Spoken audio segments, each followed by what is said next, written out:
It's Mithun. Welcome back to another episode of the stylish man. Guys, നിങ്ങളൊരു budget friendly ആയിട്ടുള്ള ഒരു perfume, അതേ same time നിങ്ങൾക്ക് ഒരു പ്രീമിയം ഫീൽ തരുന്ന പെർഫ്യൂമാണ് വേണ്ടതെങ്കിൽ ഈ വീഡിയോ നിങ്ങൾക്കുള്ളതാണ്.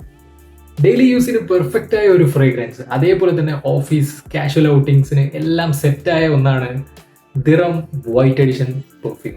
അപ്പോൾ എന്താണ് ദിറം വൈറ്റ് എഡിഷൻ പെർഫ്യൂം? ഇതൊരിക്കലും നിങ്ങൾക്കൊരു ഹാർഡ് അല്ലെങ്കിൽ ഓവർ പവറിംഗ് ആയിട്ടുള്ള ഒരു ഫ്രേഗ്രൻസ് അല്ല തരുന്നത്, മറിച്ച് ഒരു ക്ലീൻ ഫ്രഷ് ആയിട്ടുള്ള ഒരു നോട്ടായിരിക്കും നിങ്ങൾക്ക് കിട്ടുന്നത്. അതുകൊണ്ട് തന്നെ നിങ്ങൾക്ക് ഇത് ഹോട്ട് ക്ലൈമറ്റിനൊക്കെ നല്ല രീതിയിൽ വർക്കൗട്ട് ആവുന്ന ഒന്നുകൂടെയാണ്.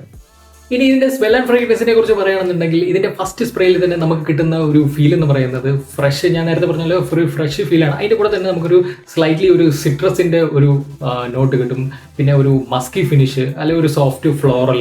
ഇതാണ് ഒരു ഫസ്റ്റ് നോട്ട് എന്നുള്ള രീതിയിൽ നമുക്ക് കിട്ടുന്നത്. അതുകൊണ്ട് തന്നെ ഞാൻ ഇത് കൂടുതലായി ഈ ഒരു പെർഫ്യൂം പ്രിഫർ ചെയ്യുന്നത് സോഫ്റ്റ് ഫ്രേഗ്രൻസ് ഇഷ്ടപ്പെടുന്ന ആൾക്കാർക്കാണ്. അവർക്ക് ഒരു പറ്റിയ ഒരു ഓപ്ഷൻ തന്നെയാണ് ഈ ഒരു പെർഫ്യൂം. ഇപ്പൊ നിങ്ങൾ പലരും ചിന്തിക്കുന്നുണ്ടാവും, എന്താണ് ഈ പെർഫ്യൂമിന് മാത്രം ഇത്ര സ്പെഷ്യാലിറ്റി? അതിന്റെ റീസൺ എന്ന് വെച്ചാൽ വേറൊന്നുമല്ല. ഒന്നാമത്തത്, ഇത് ബഡ്ജറ്റ് ഫ്രണ്ട്ലി ആണ്, എല്ലാവർക്കും അഫോർഡ് ചെയ്യാൻ പറ്റുന്ന ഒരു പ്രൈസ് ആണ് ഇതിന്റെ. രണ്ടാമത്തേന്ന് പറഞ്ഞാൽ ഇത് നിങ്ങൾക്ക് കണ്ണുമടച്ച് ആർക്കാണോ ഗിഫ്റ്റ് ചെയ്യാം.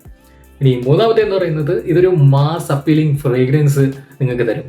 എല്ലാവർക്കും ലൈറ്റ് ഫ്രേഗ്രൻസ് ഇഷ്ടപ്പെടുന്ന എല്ലാവർക്കും ഒരേപോലെ ഇതിന്റെ ഫ്രേഗ്രൻസ് ഇഷ്ടപ്പെടും.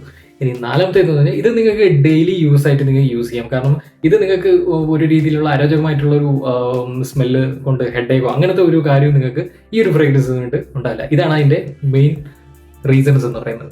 ഇനി എത്രത്തോളം ഈ പെർഫ്യൂം ലാസ്റ്റ് ചെയ്യുമെന്ന് ചോദിച്ചാൽ ഹോണസ്റ്റ് ആയിട്ട് പറയാം, 5 to 7 hours വരെ ഈ ഒരു പെർഫ്യൂം ലാസ്റ്റ് ചെയ്യും. ഇനിഷ്യലി ഒരു 1 to 2 hours വരെ ഗുഡ് പ്രൊജക്ഷൻ നിങ്ങൾക്ക് കിട്ടും. ഇനി പെർഫ്യൂം അപ്ലൈ ചെയ്യേണ്ട രീതി എങ്ങനെയാണെന്ന് ചോദിച്ചാൽ, ഒന്ന് റൈറ്റ് നെക്ക്, ഒന്ന് ലെഫ്റ്റ് നെക്ക്, പിന്നെ ബാക്കിൽ ഒന്ന്, പിന്നെ നിങ്ങൾക്ക് റിസ്റ്റിൽ, 2 റിസ്റ്റിലും അപ്ലൈ കൊടുക്കുക. ഇതാണ് ഇതിന്റെ റൈറ്റ് എമൗണ്ട് എന്ന് പറഞ്ഞാൽ. ഒരിക്കലും ഓവറായിട്ട് നിങ്ങൾ പെർഫ്യൂം അപ്ലൈ ചെയ്യാതിരിക്കുക. ഈ ഒരു രീതിയിൽ അപ്ലൈ ചെയ്താൽ നല്ല രീതിയിൽ സ്മൂത്ത് ആയിട്ട് നിങ്ങൾക്ക് ആ ഒരു ഫ്രേഗ്രൻസ് നിങ്ങൾക്ക് കീപ്പ് ചെയ്യാനായിട്ട് സാധിക്കും. അപ്പോൾ ഒറ്റ പെർഫ്യൂം മതി, എല്ലാ ഒക്കേഷൻസിനും യൂസ് ആവും. അപ്പോൾ ഇതെല്ലാവരും ട്രൈ ചെയ്ത് നോക്കുക. So see you guys in next video. This is Mithun signing of.